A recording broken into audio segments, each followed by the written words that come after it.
Hello बच्चों, let's read the question. The question is which of the following fixes atmospheric N2? A में है all algae, B में है blue green algae, C में है viruses and D में है all fungi. तो आइए देखते हैं हम इसका की कंसेप्ट. तो अगर हम बात करें बच्चों इसके की कंसेप्ट की, तो इसका की कंसेप्ट क्या हो जाएगा? It will be nitrogen fixing organism. तो अगर हम नाइट्रोजन फिक्सिंग ऑर्गेनिज्म की बात करें तो हम नाइट्रोजन फिक्सिंग ऑर्गेनिज्म किनको कहते हैं? एक हम कहते हैं बैक्टीरिया को, जिसमें कि आपका नॉर्मल बैक्टीरिया भी होता है. दूसरा हम कहते हैं किसको? साइनोबैक्टीरिया को.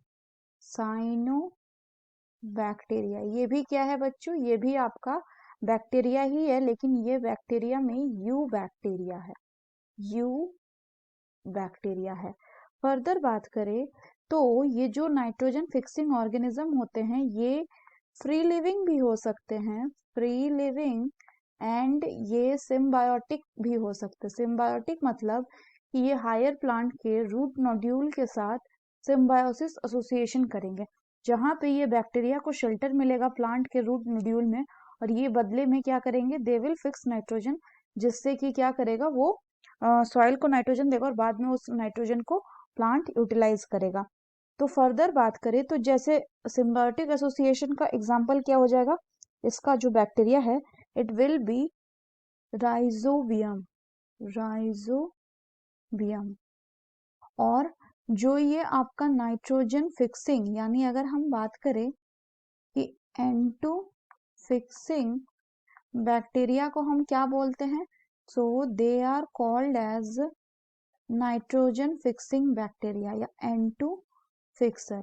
अब इसको हम थोड़ा और अगर हम डिटेल में देखें बच्चों, तो हम देखेंगे कि जैसे हमारे एटमॉस्फेयर में प्रेजेंट है, क्या हमारे एटमॉस्फेयर में प्रेजेंट होता है एटमॉस्फेरिक नाइट्रोजन. हम बात करेंगे यहाँ पे बायोलॉजिकल नाइट्रोजन फिक्सेशन की, जिसमें कि ऑर्गेनिज्म यानी बैक्टीरिया की मदद से नाइट्रोजन का फिक्सेशन हो रहा है.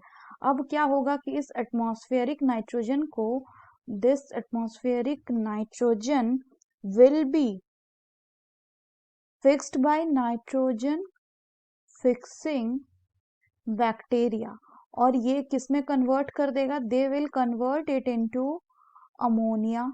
तो यहाँ पे जो आपका बैक्टीरिया होगा they will be called as ammonifying bacteria. Further बात करें तो ये जो बैक्टीरिया है फिर ये क्या करेगा? इसके बाद नाइट्रोजन फिक्सिंग बैक्टीरिया ने इसको अमोनिया में कन्वर्ट कर दिया. फर्दर ये जो नाइट्रोजन है it will then be converted into nitrite and nitrate. और इस प्रोसेस को कैरी आउट कौन करेगा? This process will be carry out by nitrifying bacterias. अब अगर हम फर्दर बात करें तो ये जो नाइट्रेट एंड नाइट्राइट था ये कहाँ पे गया? ये बच्चों आपका गया इन द सॉइल, और इस सॉइल से इसको यूज करेगा कौन? This will be uptaken by the plant. इसको कौन लेगा? प्लांट्स लेगा. Uptake by plants. फिर जब इस प्लांट पे फीड करेगा कौन? जब इस पे फीड करेगा आपका एनिमल्स, तो ये नाइट्रोजन इन एनिमल्स के बॉडी में जाएगा. तो एनिमल्स प्लांट को ईट कर रहा है. उसके बाद जब एनिमल दो प्रोसेस करेंगे, जब ये एक्सक्रीशन करेंगे या जब इनकी डेथ होगी, इन दोनों प्रोसेस से क्या होगा? नाइट्रोजन रिलीज होके वापस सॉयल में आ जाएगा. तो यहाँ पे एक अलग स्टेप हो रहा है. सिंपली बात करें तो फिर ये जो सॉयल का नाइट्रोजन है ये फर्दर क्या होता है? इसको फर्दर कन्वर्ट कर देता है कुछ bacteria. So there will be some bacteria that convert the compound of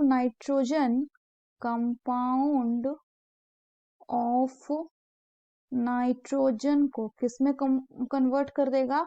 into gaseous nitrogen of the atmosphere, to the gaseous nitrogen, यानी कि ये जो नाइट्रोजन था ये एटमॉस्फेरिक नाइट्रोजन में कन्वर्ट हो गया। तो इस प्रोसेस को जो कैरी आउट करते हैं उनको हम कहते हैं डीनाइट्रीफाइंग बैक्टीरिया। तो हमने क्या देखा, इन सब में बैक्टीरिया का यूज हुआ, यानी कि बैक्टीरिया इंपॉर्टेंट रोल प्ले कर रहा है इन नाइट्रोजन साइकिल में। तो इसमें बोल रहा है which of the following fixes atmospheric nitrogen. So the correct option will be option 2, that is blue green algae, which is also called as the cyanobacteria। अगर हम एल्गी की बात करें बच्चों, तो एल्गी जो है आपका, ये कैसे होते हैं, ये ग्रीन होते हैं एंड दे कंटेन क्लोरोफिल। तो ये फोटोसिंथेटिक होते हैं, फोटोसिंथेटिक। अगर नेक्स्ट बात करें वायरस की, तो वायरस तो जब होस्ट की बॉडी में जाएगा तभी वो लिविंग होगा। Outside the host body it behave as non living outside host, क्योंकि ये बना हुआ होता है किससे, virus is made up of two thing, that is a nucleic acid and protein.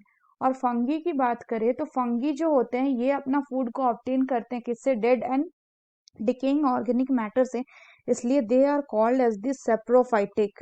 What are they called as, saprophytic. So that's all for the question बच्चों, hope you understood it well, best of luck।